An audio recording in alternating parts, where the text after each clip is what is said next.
As we continue to follow the mass shooting in Orlando, counselors are reminding us it's normal for you and your family to feel emotional stress after any major crisis. ABC Action News reporter Adam Weiner shows us how to spot some of the symptoms.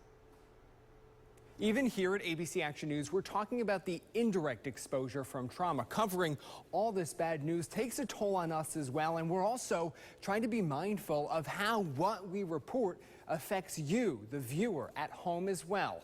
On Friday, it was the shocking murder of an up-and-coming pop star at a concert. Sunday morning, the massacre at Pulse nightclub. Then Tuesday, an alligator killed a toddler at Disney. The events in Orlando recently can take their toll on all of us, even if we didn't know any of the victims personally. The nature of human beings is that when you see other people hurting, you have a tendency to feel hurt too. That hurt for others can cause stress, explains the Reverend Glenna Tibbs.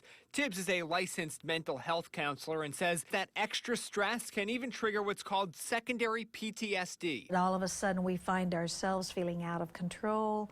We find ourselves looking over our back a lot, because we don't feel safe in the world anymore. And Tibbs adds that those in the LGBT community here in Florida, like herself, may be feeling especially vulnerable at the moment. Those people who would act in such cruel, hateful ways is a minority of people compared to the number of thousands of people who've come out and given blood. Tibbs says the best kind of stress relief is free. Simply taking a series of deep breaths and relaxing the best that you can. She also suggests talking to a loved one about your feelings and getting back into a routine.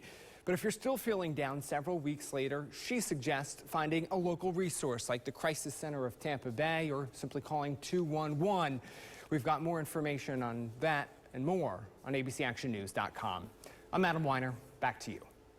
Thank you, Adam. Meantime, the Mayo Clinic says parents should get their kids to open up by asking them what they've heard about the shooting already. Then give them age-appropriate information. And finally, reassure your children they are safe.